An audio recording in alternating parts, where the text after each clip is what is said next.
Hey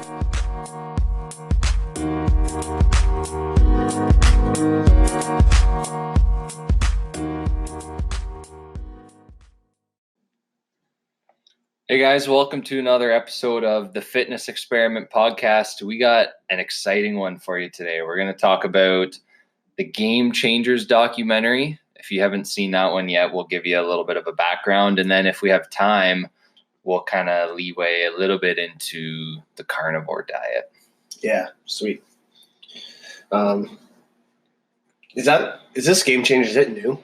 So it's new in Canada, but I think it was released in the United States like a year-ish ago.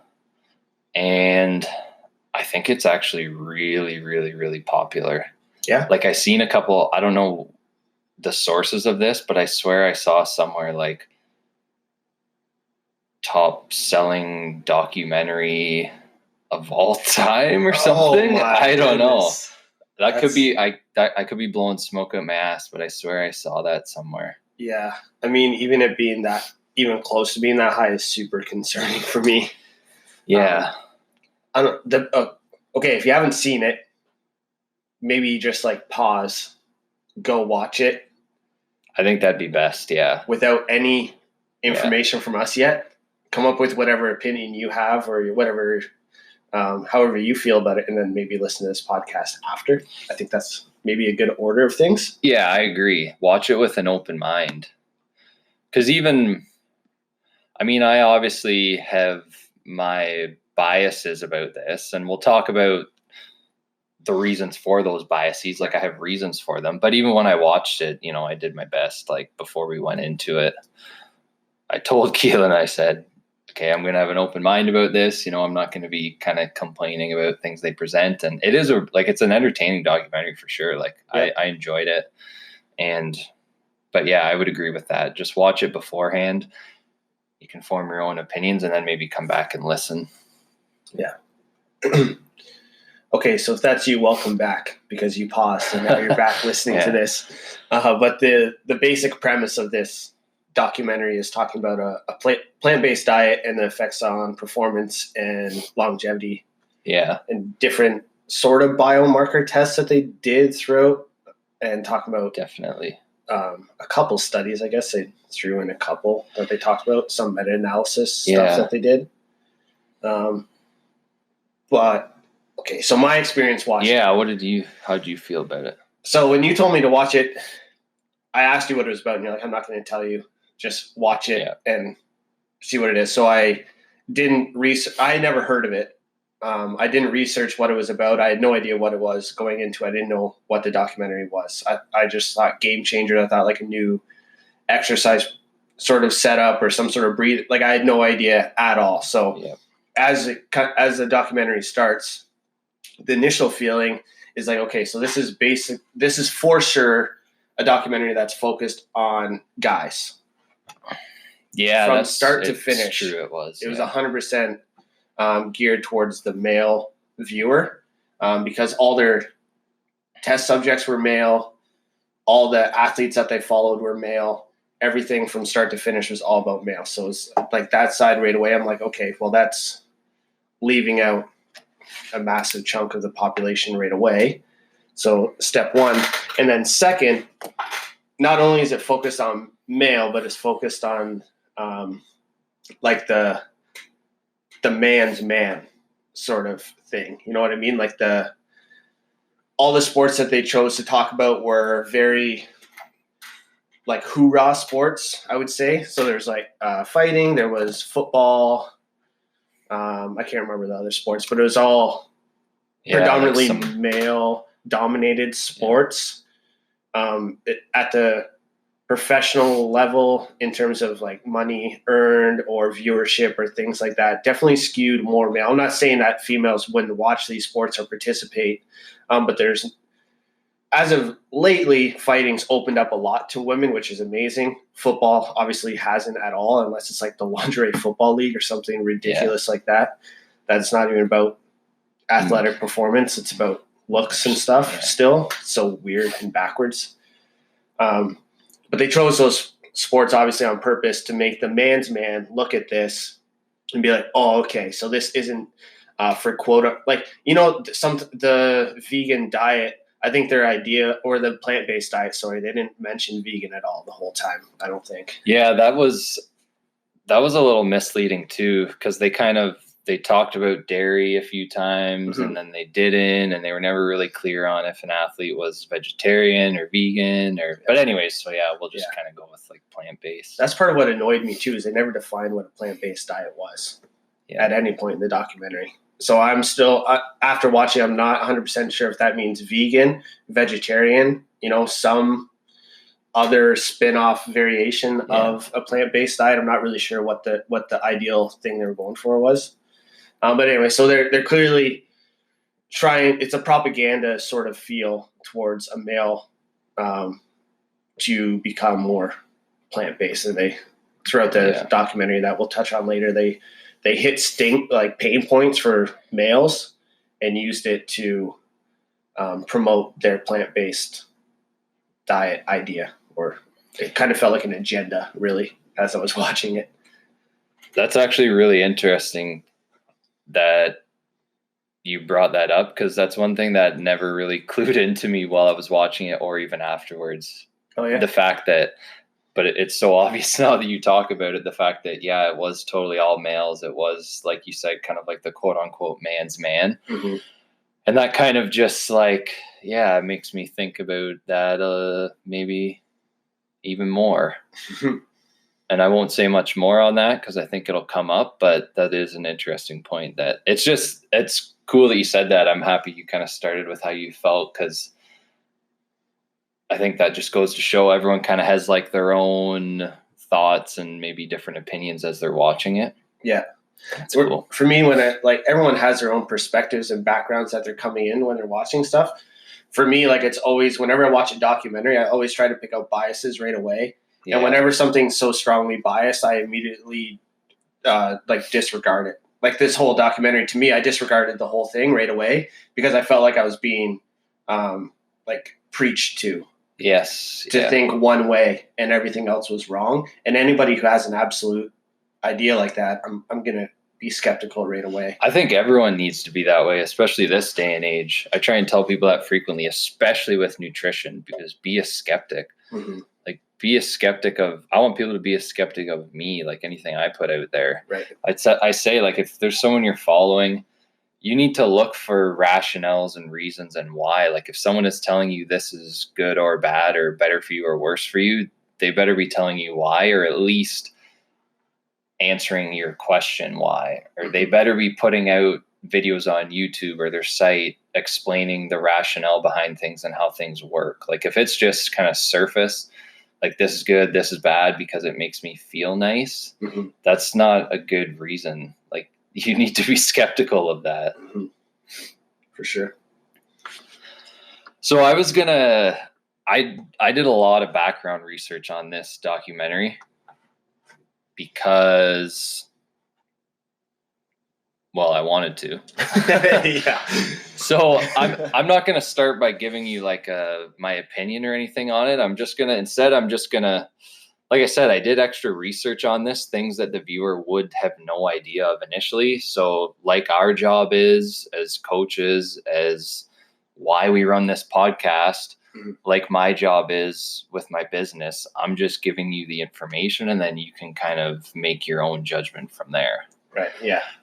And I'm also going to explain a lot of the reason as to kind of how and why I do feel the way I do about this documentary. So first thing I looked into was the producer of the documentary. So James Cameron is his name. I believe he's actually Canadian. Him and his wife own a pea protein company. It's called Verdient Foods. And it's not just like your backyard nutrition company. Apparently it's actually the biggest manufacturer of pea protein in North America. So, so there's that. And I'm not saying that totally kind of disregards the whole documentary, because he's passionate and interested in plant-based nutrition. And so he puts out more information about it. So, okay, that's fair. But still, that's a very important consideration right off the bat, I think. Mm-hmm.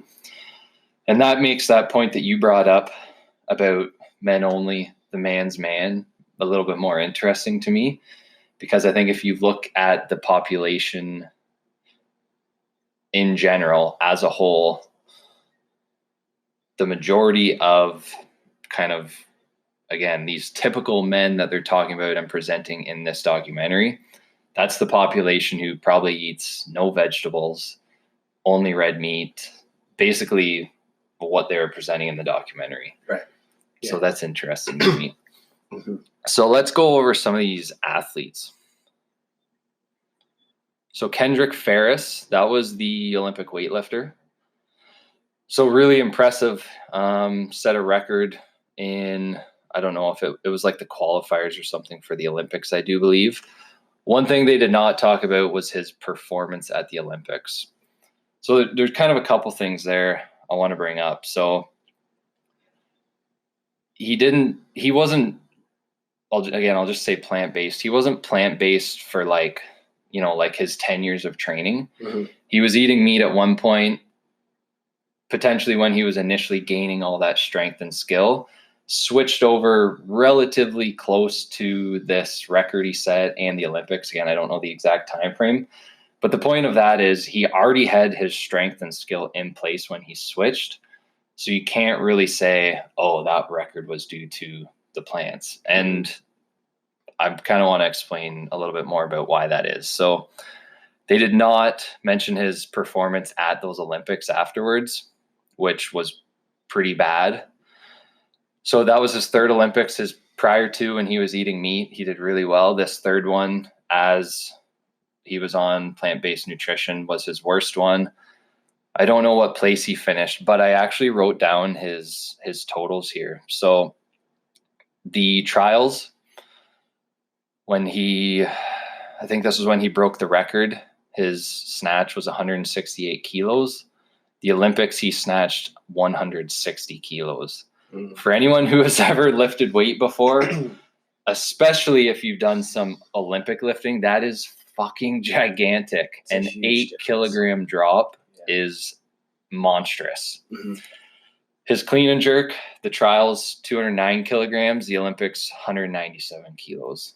That's even bigger for me, because a clean and jerk, as you know, is more, obviously there's a massive amount of technique and skill involved, but there's a little bit more of just like a pure strength component to the clean and jerk compared to the snatch, where snatch is very day to day, right? So if he missed, so just being devil's advocate, like say he just had a bad lift, right? He jumped from 160 to like 169 to try to beat his record on his third attempt and missed, right? Massive jump. That would have been terrible planning. I'm not sure if that's actually how it went, but that's a possibility. Yeah. But that clean and jerk, like just the absolute strength, has clearly been affected at that point. That's what it would show me. Yeah, that's a hell of a good point. Yeah. Now, and leaving this stuff out of the documentary is kind of my big problem with the whole thing, right? A little skeptical. Like you pump up the plant-based diet and how he's a world record holder, or an American record holder, and then you leave out the fact that all these other elements and performances too, and then not even touching on the other hundreds of athletes that aren't plant-based that are competing at the same level. Like, come on. So, again, like you kind of mentioned, athletes have bad performances. Was it due to his diet? We can't know for sure. I'm just saying they didn't bring this up in the documentary. But let's keep going. So Patrick Baboumian, that was the strongman. Oh, yeah. So I just want to... Sick mutton chops on the guy, too. Good mutton chops. That's probably where he got his strength from, not the plant-based diet. They kept calling him the strongest man in the world. Like, if you have the heaviest yoke walk, you're not the strongest man in the world. Like, I just watched a little bit of strongman competition for the first time in like 10 years on the weekend. I don't know why. You're doing like 10 different events. So that's just kind of that lingo that they were using, strongest man in the world. That's, kind of misleading. But anyways, obviously very impressive feats of strength. Shortly after the documentary, again, I don't really know the exact time frame, he had an injury, and I don't think he's really competing anymore. So, athletes, again, they get injured. Who really knows? He has said before, this was actually one of his posts on Twitter, He's quoted as saying, "I use hundreds of supplements to maintain my health." So filling in deficiencies or just using them regardless, I don't really know. But I'm going to talk a little bit later on about the, in my opinion, extreme risk of nutrient deficiencies when you're following a plant-based diet. Right. But we'll get into that later. Actually, I do want to mention this one last thing. He said, most people wouldn't notice this, but at one point he said, after I started eating plants, I got a lot bigger and stronger. If you're increasing your mass, whether that's from Kit Kats, meat, or plants, you're going to be stronger. Mass equals force production, right? So, yeah. Morgan Mitchell was the sprinter. She's recently switched from 400 meters to 800 meters. People suspect maybe because 400 meters is more so power and strength. 800 meters, you don't need as much power and strength. It's a little bit more endurance based. So hypothetically, if you are losing a little bit of muscle, some weight, you'd be more adept at an endurance event. So that's, I don't know, that's kind of more speculation than anything. Novak Djokovic, one of the best tennis players in the world. I think he was actually one of the co-producers maybe of this. Oh, yeah. He has since, if you look at his timeline, shortly after switching to plant-based, his performance decreased a little bit. He has since incorporated at least like fish and some other sources of meat and has kind of improved performance since doing so. So even though he was co-producer, he has since reincorporated some, at least fish.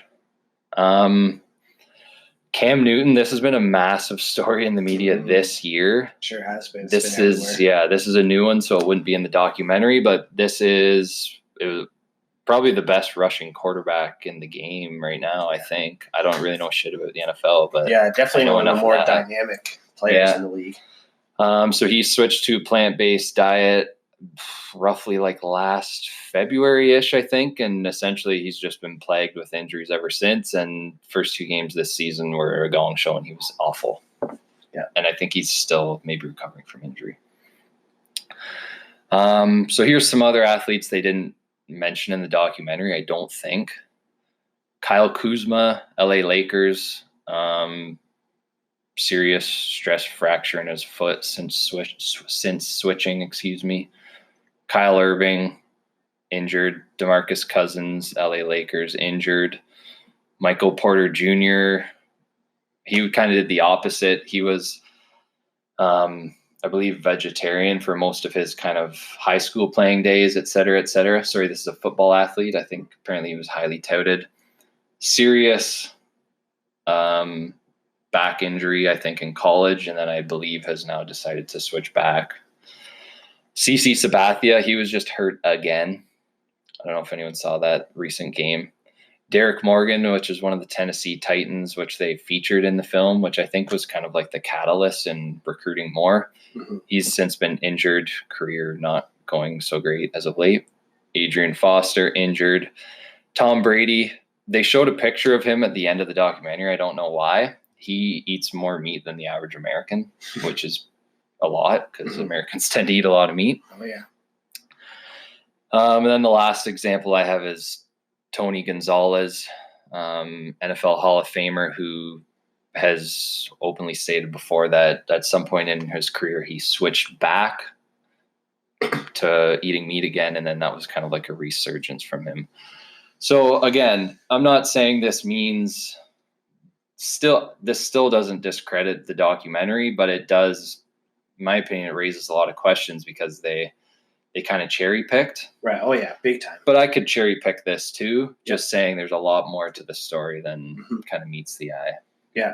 And you could like close your eyes and have a whiteboard of all the NFL players and just throw a dart and hit a name and then research them. And it's like they probably had an injury. Exactly. And it probably has nothing to do with what their diet is. Yeah. But I think the point is for you, it's like it goes both ways, right? Like they've highlighted the highlights, I guess, of these plant-based athletes, but they've completely omitted the low points. And to me, if you're going to have a well-balanced documentary that proves what you're saying is correct. You're going to have both sides and then come up with the best alternative based on some sort of research study over time. Right. But that was obviously lacking because they only talked Yeah. about the highlights. And I think this is important because the athletes were really the catalyst for the documentary, in my opinion. Yeah. Like showing them was probably what was so compelling for most people watching it. Yeah, it was really engaging. They did a good job with that. I had one thing about, because I like really follow MMA quite a bit, and the clip that they showed of Conor McGregor saying that he was eating 2 steaks a day leading up to the fight, that has nothing to do with him actually eating 2 steaks a day. That has everything to do with the fact that he was just being cocky and saying that he didn't take the fight seriously. That was the context of that interview, and they took that interview, they pieced it out, and then placed that in there as like, oh, he lost the fight because he ate steaks. He didn't actually eat steaks. He was cutting weight. Like he had to go down almost 25 pounds to get into that weight class. There's no way he was eating 2 steaks a day. He was joking. It was him being like, I just didn't care. I was so cocky. I thought I was just going to run over this guy and have no problems. Turned out. Yes, they did. He did present that, but rather unique. Yeah, it was very. When I saw that, that's pretty much at the start too. I was like, oh boy, here we go. Yeah. I think this might be a good time to maybe talk about that. This one I am comfortable in saying bullshit. You can't even call it a study when they brought up the gladiators. Like for one, it's not a study. It was like a fairy tale for one. But I heard that and immediately I was like, that was kind of another indicator to me where it's like, just set all the nutrient stuff aside that we'll get into, is just based on like the other, I don't know what you want to call it, like practical evidence or whatever. When I heard that one, I was like, all right, this is like, that's just bullshit. So they said gladiators. Basically what they suggested was they found gladiators remains that had higher bone mineral density, and also found that the gladiators tended to be eating only plant-based, I think was something along those lines. Well, for one, gladiators were slaves. They were probably eating only plants because meat and organ meats were regarded as more like quote unquote prestigious. Right. Like this is known. So they're only giving the slaves the vegetables. And then 2, why would they have higher bone mineral density? Well, we know strength training and resistance training increases that. These guys were fucking slaves. So they're doing more essentially resistance training on a daily basis than anyone else. So of course they're going to be bigger and burlier and have stronger bones. Yeah. And if you were to compare the gladiators of that time to the royalty of that time, obviously the royalties can have a lower bone density because they didn't do shit. Yeah, they just sat around and got fat. Like that's what being fat was like at that time. Like if they want to go this route, it's like that was a sign of success. Because the fatter you were, the more you could eat. That's true. The more you could afford, and the less labor you had to do. Just like if you were more pale, it was more prestigious than being tanned, like physically tanned from the sun. Because if you were tanned from the sun, you were laboring, and if you were pale, it's because you were rich, so you didn't have to do shit. You just sat in your throne and did nothing. Yeah. So, and again, that's all fairy tale stuff. Like nobody was there. Nobody remembers that. No, it's not like they had any real good books at that time either. It's like etched in stone, and I don't know. Everybody believed in whatever gods at that time. Yeah, I think a lot of it is just based on like what they're drawing on the cave wall. Yeah. So let's relax about that. It's like caveman diet stuff. Yeah, I did want to mention one thing alongside that. Right. So we talked about injuries. We talked about a little bit about bone mineral density. Yeah. So we know that like vitamin D, calcium, and phosphorus, so they all kind of work together for bone mineral density. Well, calcium, really hard to get if you're not eating dairy. So if you're vegan, we're not getting dairy. Hard to get it from plants, hard to get it from any other meat sources. Eggshells are like the highest source, I believe, of calcium. So anyways, tough to get calcium if you're eating plant-based. Tough to get for anyone not eating dairy. So that's one point. Vitamin D is highest in egg yolks, chicken or veal fat, and lots of fish. There is some in, I forgot to look up the kind here, but there is some in mushrooms, which would be kind of like the best place for people eating plants to get that from. And then phosphorus is kind of like a whole nother rabbit hole. But so that's just one kind of little minor detail that might be going on when it comes to these injuries. That's probably like 1/100th of the total puzzle or story, but good time to point that out. Mm-hmm.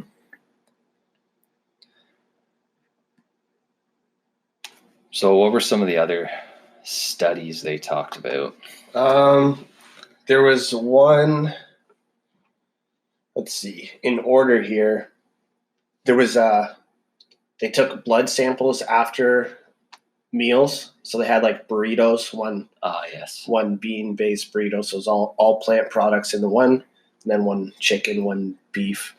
And they used high quality meats as well. I think they pointed that out to try to prove like a quality thing with the meat. And I have no idea what they were trying to get with this. Okay.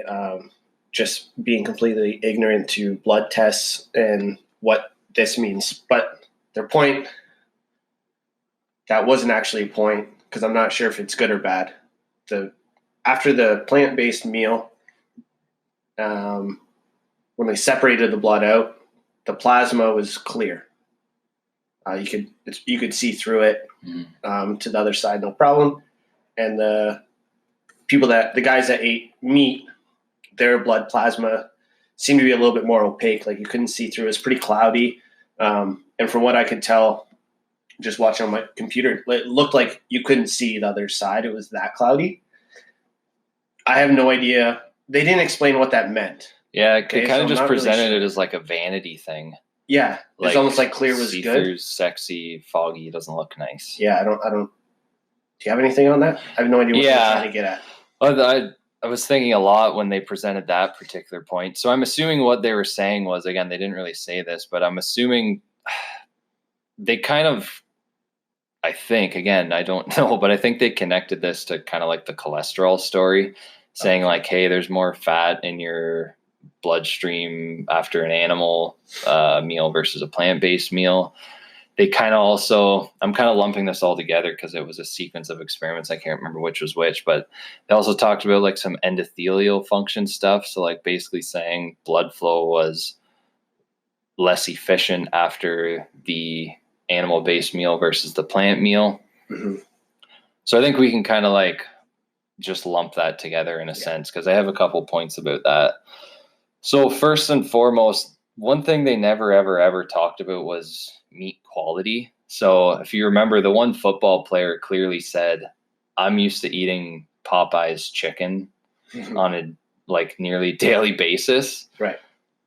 Well, no shit, that's going to mess up your blood flow and make your plasma look cloudy, because it's deep fried in vegetable oil, which we know is probably the most pro-inflammatory food there is. Which is plant-based. The vegetable oil? Yeah. Yeah, you could call it that. But I mean, even just aside from that, like the fact that they didn't mention meat quality is a joke. Yeah. Because, yeah, if you go eat a burger right now from Wendy's, there's one over there across the street, my blood flow after that is going to be crap because of that vegetable oil that it's deep fried in. Not to mention the God knows where the meat came from and the pesticides and on and on and on. Mm-hmm. So that, I mean, there's that right there. Like the guy stops eating Popeye's chicken for a day. Okay, well, is it because of that or is it because of the plant-based meal? The oils that's the biggest thing, really, in my opinion. And I know so another experiment, what about the one where they talked about kind of like the grass-fed meal? So you'd think maybe that, maybe they took care of that issue. Mm-hmm. Well, again, some of these guys were eating Popeyes or whatever beforehand. But I think the most important thing here is that, remember when they said kind of the murkiness? So this probably suggests that there's more fat and cholesterol circulating through the blood. Again, maybe they were saying that would impair blood flow. And we'll have to take a quick pause here in a minute because this is going to go down a rabbit hole. But anytime you hear someone try and make a point that this is healthier for you or not healthier for you because it reduces cholesterol, like that is pointless. Like cholesterol is not the problem here. And I really do think we need to do one long ass podcast dedicated to this, because there's so much more going on here. And we know now that cholesterol is not the issue. It's just kind of a flag suggesting that there's other problems going on.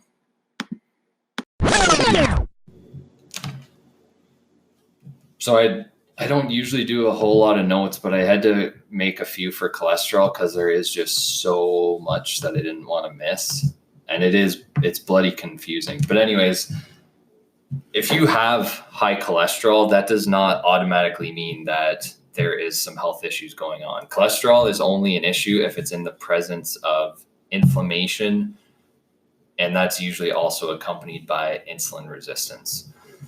So just to kind of give you an example, so when they were dealing with, you remember when they were working with those firemen and they presented their cholesterol afterwards, and they were all pumped up, like, your cholesterol's gone down 100 points. Right, Yeah. So there's a couple things going on there. For one, again, this is a thing you can apply to the whole documentary that most people wouldn't realize. And actually this ties in the inflammation point too, when they said the plant-based diet reduced inflammation in people. So if you reduce your body fat, you are going to reduce inflammation automatically. Again, that goes for if you reduce your body fat by eating Kit Kats only, if you reduce your body fat by eating meat only, if you reduce your body fat by eating plants only, your inflammation is going to improve. That's just what happens. That also means you're probably going to see a change to markers of cholesterol. That's just what happens. So the reason I bring up cholesterol is because there's been so much research in recent years showing that it's not the enemy. So I always tell people, I don't know if I've mentioned this on here before or not, but I always tell people it's really like a paramedic at the scene of an accident. So an accident is a terrible scene. There's carnage everywhere, and you see those paramedics there. Well, the paramedics didn't cause the accident. They're there to actually help clean that up and try and resolve the issue. So that's what cholesterol is. So if you see high cholesterol, it just means that there's high inflammation, you have insulin resistance, and then there's high cholesterol in this region, in that tissue, because it's trying to resolve that problem. Okay. Like, cholesterol is beneficial. We need that. Like, every time you make a cell, you need cholesterol. It's involved in transporting essential fats throughout the body. We need it to make vitamin D. You need it to make sex hormones like DHEA, estrogen, testosterone. So this is why low cholesterol and low fat diets will just plummet testosterone. Again, transporting these fats throughout the body, which cells are literally made of fat. So we need that. If you look at cholesterol in the brain, which I should mention off the forefront, the cholesterol circulating throughout the rest of your body doesn't really get into the brain. Again, we don't really know, maybe some of it does, maybe it indirectly affects brain health. I'll get to that. But anyways, point being, the brain has its own cholesterol. It makes its own cholesterol, and it is like, you need this shit. If you have low cholesterol in the brain, you're going to be messed up. So there's something in the brain called myelin sheath, which is this fatty insulation that wraps our axons. So just imagine the coating around a wire. It's kind of that same idea. So you can speed up, or put it this way, the signals that you pass throughout your brain move faster if they're wrapped in myelin. So we've all heard of multiple sclerosis. The problem with multiple sclerosis is that this myelin is destroyed. So people lose their myelin. And this is why people with MS go through kind of good periods and bad periods. When they're in that good period, their myelin is holding on. When they start to decline, they lose myelin. And then as they improve again, that's when some of their myelin starts to come back. Myelin's made from cholesterol. So pretty important then. Yeah. And again, the cholesterol in your diet does not directly, we don't think, affect that cholesterol in the brain. But that being said, there's lots and lots of studies, this is in rodents and some in humans also, showing that if you change the amount of cholesterol that you're feeding someone, there is changes in the brain. So something's going on, whether it's a direct effect or an indirect effect. Right. Could that be like just a global inflammation? Absolutely, yeah. Because, I mean, there's so many roles of cholesterol. The other thing I didn't mention, we recently talked about bile. So you release bile to break down the fats you consume. So when you consume healthy fats, they're healthy because they're high in like vitamins A, E, D, K. They're high in omega-3. Well, you don't get any of that unless you release bile, and you need cholesterol to make bile. The other thing people don't realize is that I think it's something like 80% of the cholesterol in our body is made from our body itself. Only 20% is affected from diet. So again, if there's inflammation, insulin resistance, and you have elevated cholesterol, the diet, it's obviously having an effect, which I think I just showed you is not a bad thing. Like, you need it. But what's probably going on is that your body's jacking up its own production to try and help this issue. Right.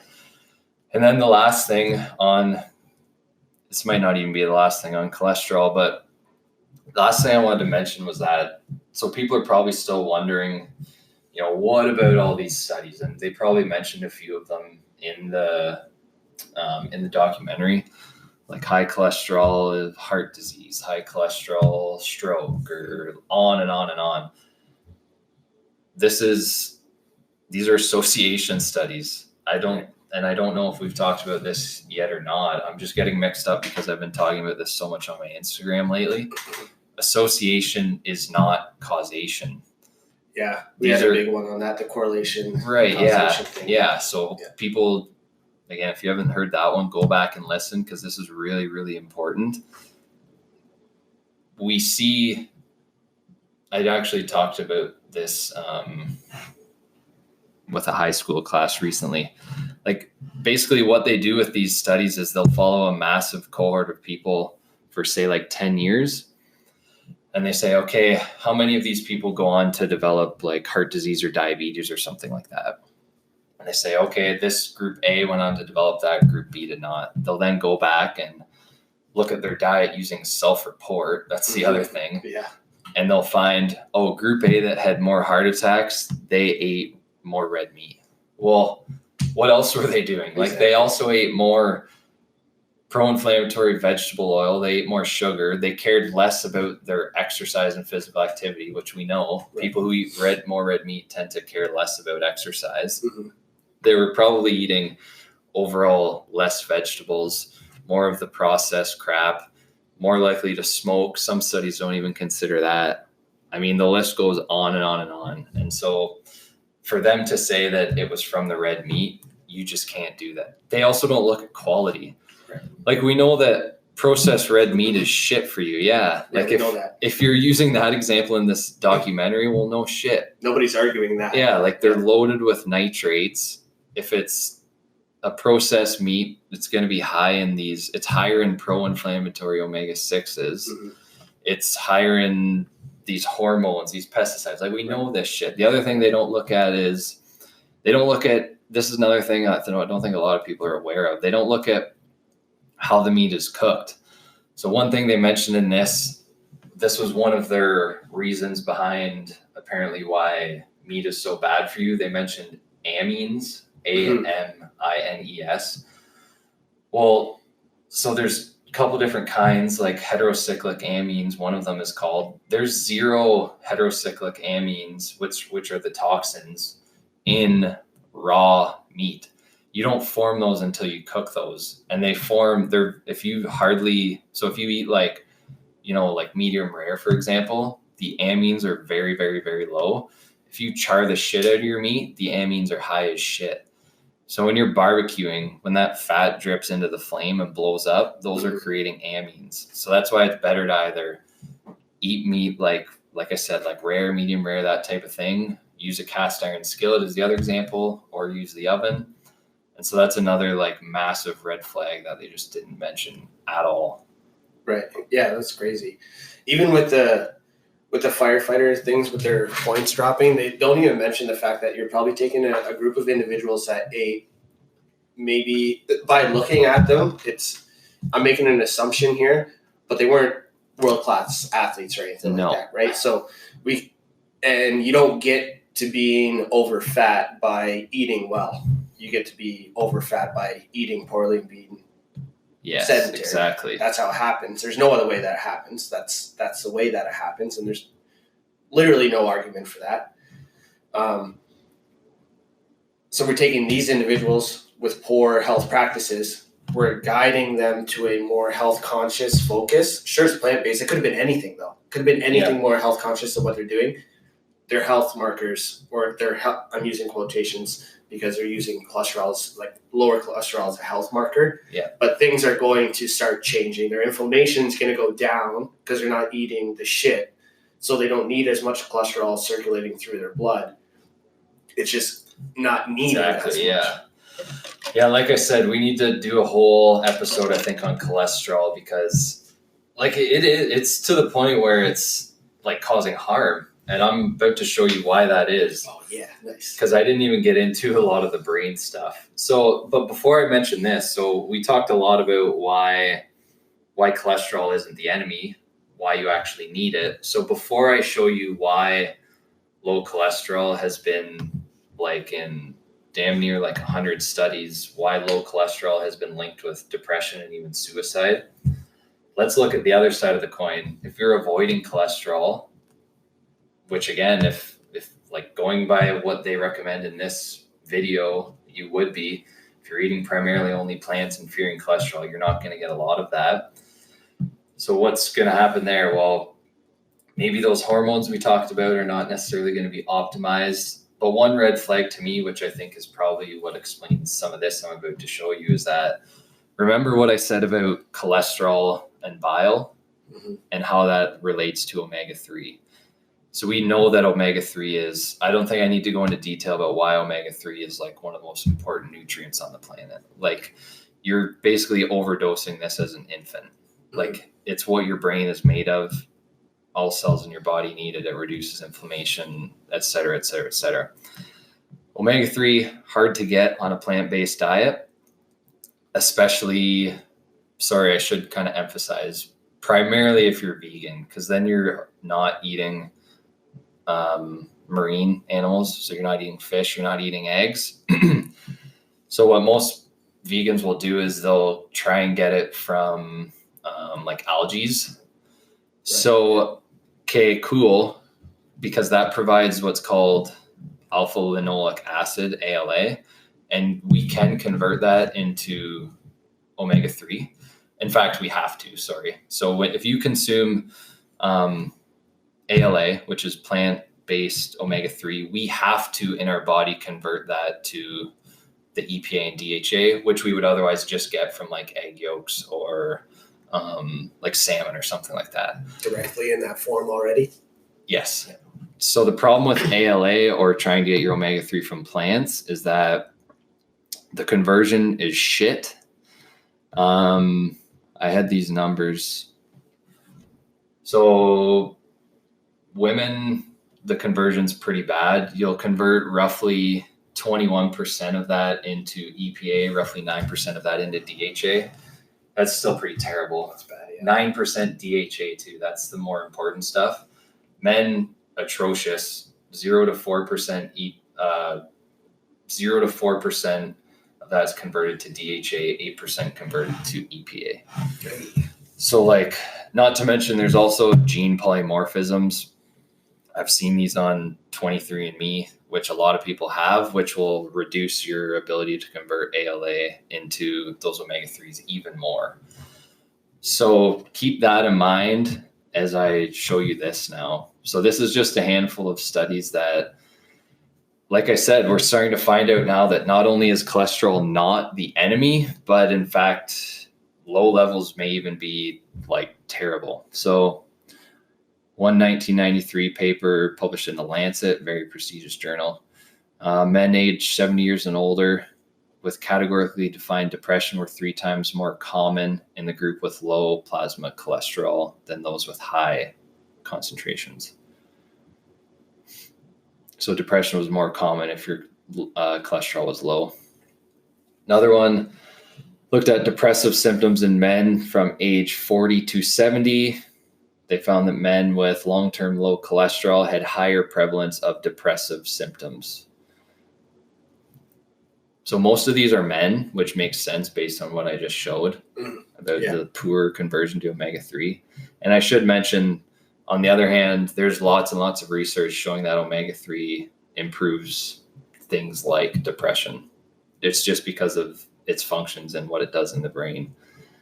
But here's one with women. So among 300 healthy women aged 31 to 65, this was in Sweden, women with the lowest cholesterol suffered from significantly more depressive symptoms than did others. Another one in Ireland, low levels of cholesterol were linked to higher ratings of depressive rating scores. 2008 study looked at bipolar disorder. 20 of the people they looked at had attempted suicide at some point in the past. The other 20 had not. So both cholesterol and blood fat levels were lower on average among those who had attempted suicide. So it's ridiculous that not only is it linked to depression, but it also seems that you can, I want to emphasize that some of these are, like, you can't state a causation effect here, but, based on the mechanisms, based on the amount of data, here's more. 417 patients who had attempted suicide at some point, 155 hospitalized psychiatric patients who had not. Results of the study suggest that low cholesterol is associated with suicide attempts, and the list goes on and on and on. Probably one of the most important things that I forgot to mention, cholesterol is involved in making serotonin. Well, what's the most common antidepressive treatment? It's a drug that basically elevates serotonin.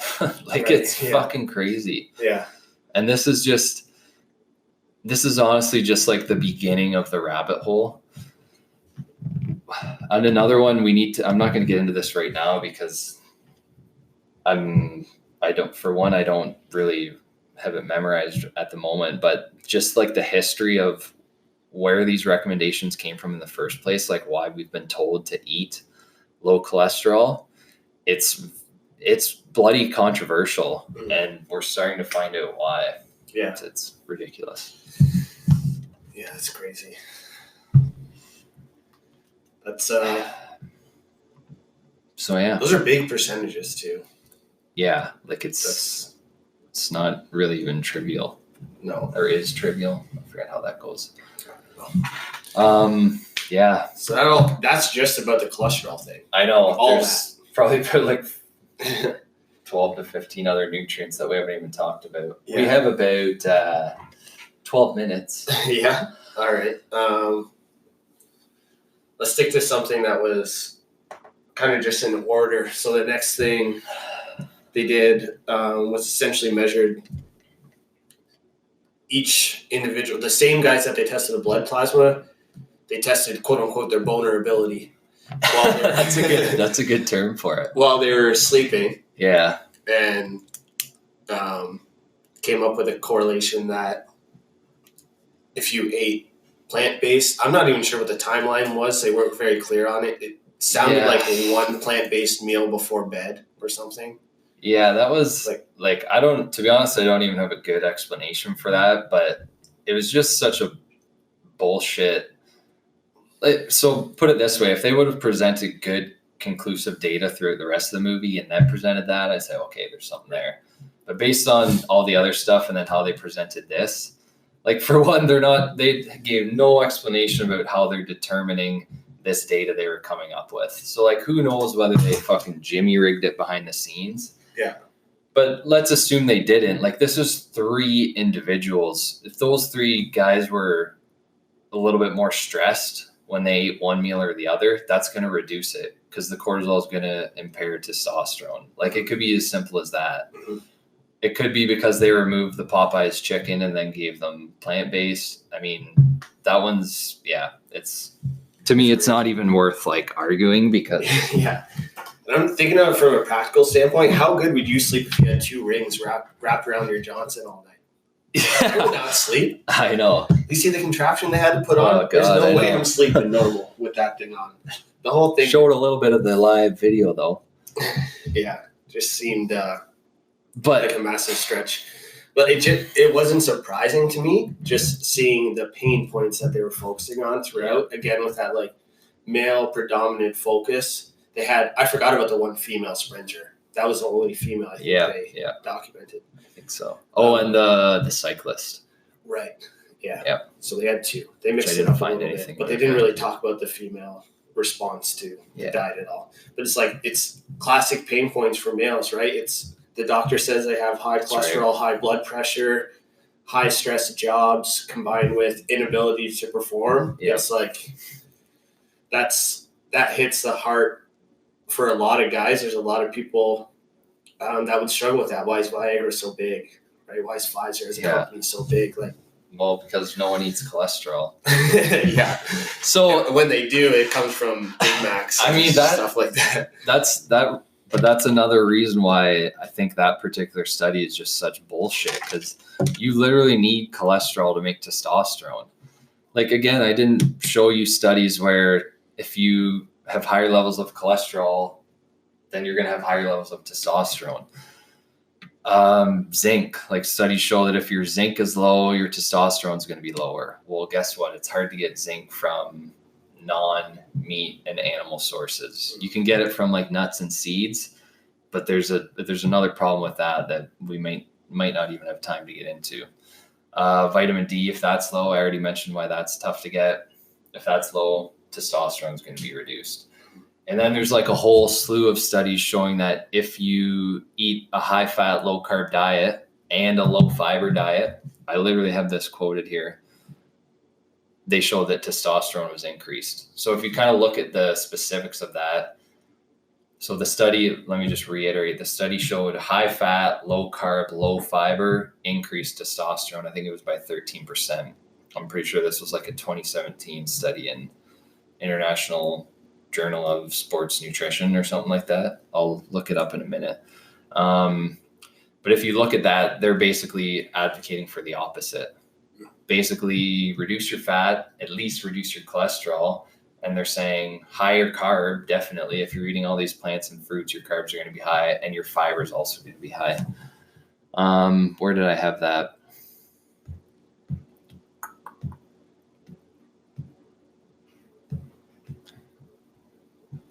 I can't find that one, but I do have another one here. So another study that they referenced, do you remember when they said something along the lines of like, when they compared athletes on like a plant-based diet versus non-whatever, something like this. They said, I think they said like lean muscle mass was equivalent or something like that. Do you remember that part? Yeah. It was kind of just like squeaked in there somewhere. So this exact same study, I looked this one up. One thing they did not mention in the documentary, muscle carnosine and creatine were lower in the athletes who were on the plant-based diet. This same study also said veganism creates challenges that need to be accounted for when designing a nutritious diet, such as getting adequate B12, iron, zinc, calcium, iodine, vitamin D, as well as omega-3 fats. And those were some of the ones that we could have talked about. Maybe we can still squeak them in here, but let's focus for a second on carnosine, creatine, and then we can also probably throw carnitine in here as well. Yeah. Those are ones that people will see in supplement stores. Exactly, too. Yeah. So these are all very, very, very hard to get from a plant-based diet. Like this is one thing that I think even if you're on a plant-based diet, you probably already know this, that, or at least you should be. I think you should be aware that it's very hard to get carnosine, creatine, carnitine. So creatine, we've talked about this a lot, but we know how important creatine is for obviously athletic performance, but also massively important for brain health. In fact, there's studies showing that if your creatine levels are lower before a traumatic brain injury, before a concussion, then the injury quite often is worse. We also know that creatine supplementation can help with a concussion. We know that creatine supplementation can help with neurodegenerative disease even. So there's a lot of preliminary data showing that it might be beneficial for things like dementia and so on and so forth, because creatine increases ATP, that increases energy, and oftentimes with these brain disorders, there's just no available energy. So anytime you can bump that up. So that's why, I mean, at the very least, you literally can't get creatine from a plant-based diet. So that's something that needs to be supplemented. Carnosine, yeah, another thing that people are probably aware of if they use a lot of supplements. Carnosine itself is like an antioxidant. It's involved in kind of dealing with like oxidative stress, that type of thing, but it also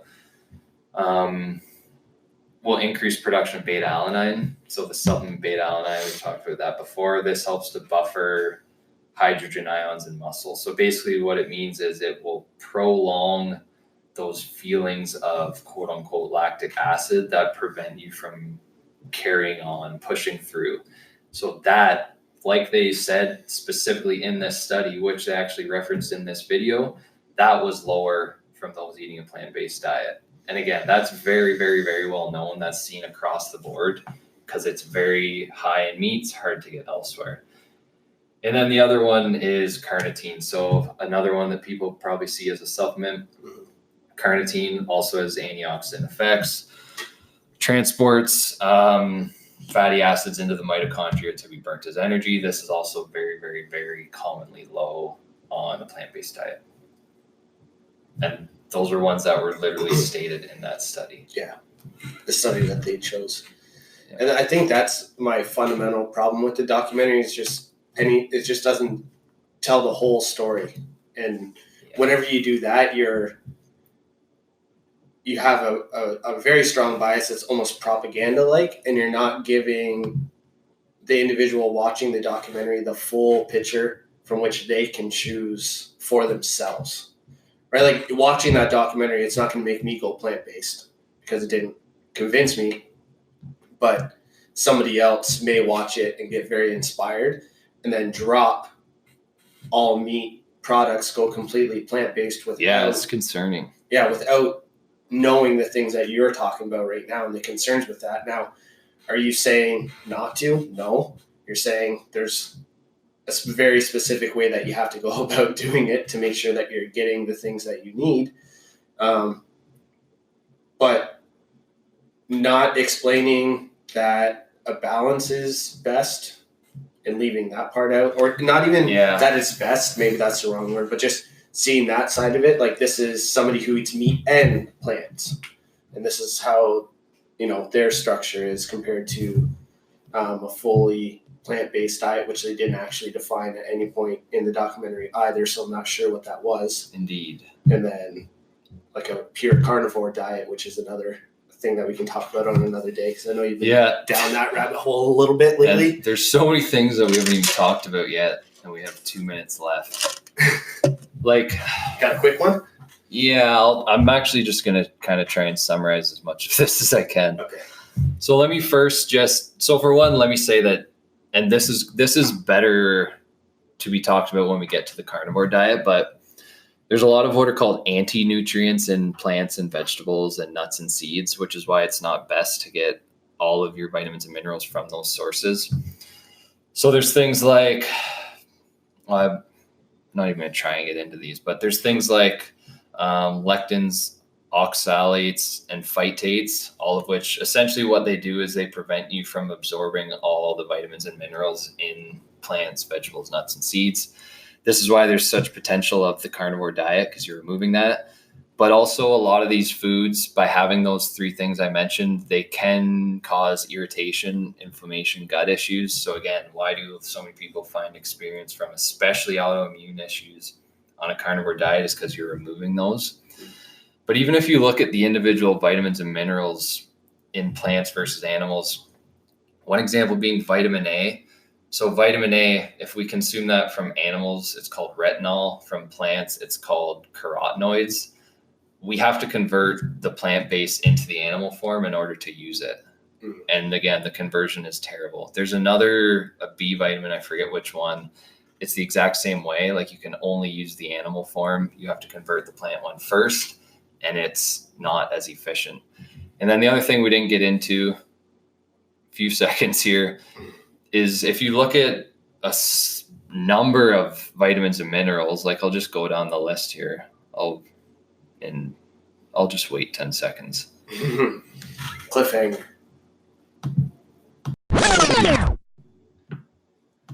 If you go down a list of vitamins and minerals and look at what sources of foods are highest in them, if you look at, say, like vitamin A, B2 riboflavin, B6, B7 biotin, and we don't have time to go into the functions of all of this, B12, choline, vitamin C, vitamin D, those are the major ones. We already talked about like carnosine, creatine, et cetera, et cetera. If you look at the top sources of those, for every single one of those that I just listed, it's usually above all else, it's organ meats, especially liver. So again, just to kind of like hint at the carnivore diet, that's why it's so beneficial, is because you're supposed to incorporate these organ meats, and those are the highest. You can get these from, like I said, from plant sources, but sometimes the amount you have to eat is like astronomical, like pounds of like nuts and seeds. And that's obvious problems with. Well, like I said, that's a whole nother rabbit hole, because those are packed with what I mentioned, the phytates, the oxalates, the lectins.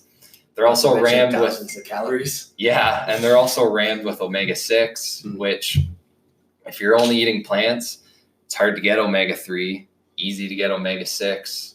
You're not getting much omega-3 to balance that out. So if you're just piling on a bunch of omega-6 on top of that, well, guess what? Your inflammation is going to skyrocket even more. And so there's just so many things. And like we kind of said, like it's to the point where it's like damaging and harmful. Right. Yeah. So hopefully this gets out to as many people as possible, because like we said, we've been contacted by people already. You see it on social media, et cetera, et cetera. People watch a documentary like this and they go, oh, I think I need to make the switch. I said before we started recording, like I've even had messages from some of my clients already who watched the documentary saying like, Jed, I have some questions about like plant-based. I think I want to switch. I have some questions about how that will like increase my performance, et cetera, et cetera. And I was like, just wait for this podcast. Mm-hmm. Yeah. And this is just like, we're just giving the surface. This is probably going to take 2 more episodes, I would think. Yeah. To get through all the points that need to be made about it. But at least we covered the basic idea of the documentary and the most obvious flaws with that. And then we can get into more detail, because I don't think we should leave out your detail that you have. I see your notes. Like there's so much, and people need to know both sides.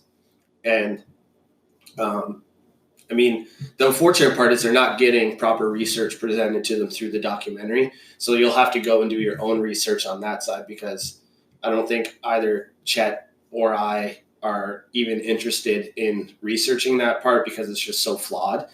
But presenting the whole picture from the other side, I feel like that's going to take a couple more hours. So definitely, I guess that's what we'll do.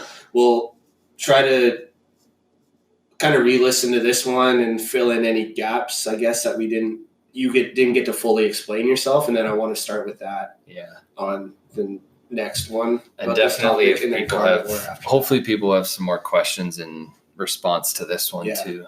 Yeah. Yeah. The more feedback you guys give us on this episode, the more we can come prepared to answer those specific questions next recording and just bring more clarity to it. But at least we got to scratch the surface a little bit in this first hour. Yeah. I know you got a lot more. It's still a little itchy. Yeah. We got way more to talk about with this topic. So if you feel like, wow, I don't really know yet, it's okay. Just bear with us for a couple more weeks. We'll get more information out all about it, because you got a lot to say. You got a lot here, and a lot of like good practical information that people can take and actually I'd like to think so. Apply. So it's just we don't need to get into that. It's just top-down approach, right? Like the shit that you hear, the cholesterol especially, but it's obviously linked with this, like we talked about. It's such an agenda, like based on, not based on human health. Mm-hmm. So hopefully this can get out to more people. Yeah, share this one with your friends, and then some new listeners with some new perspective and fresh ideas will help us organize our next couple. Totally. So that we can get the right information. We didn't even talk about well, I'll just say this as we kind of go off the air. Mm-hmm. They said there's equal, we didn't even talk about the whole amino acid protein thing, but No, we're not gonna, but they said a peanut butter sandwich has the same amount of protein as like 3 ounces of beef or something like that. Mm-hmm. So that's if you're eating the peanut butter with the bread, because they're both each providing complementary amino acids to provide all 9, which the meat already has all 9. But anyways, you'd have to eat 5 tablespoons of peanut butter to get the same amount of protein as 3 ounces of the meat. Yeah. So, again, if you're trying to watch your weight, if you're trying to bulk up, that's amazing for you. Like, go for it. Mm-hmm. But if not, I don't know if you've ever tried eating 5 tablespoons of peanut butter, but on one sandwich, the calorie difference there is like a few hundred. You'll be like a dog, peanut butter on the roof of its mouth for the rest of the day. Yeah. And if you're eating it in school, you're screwed because you're not allowed to bring it. Yeah. Don't want to kill Timmy. Don't want that on your conscience. All right, we got at least 2 more hours of stuff on this, so stay tuned.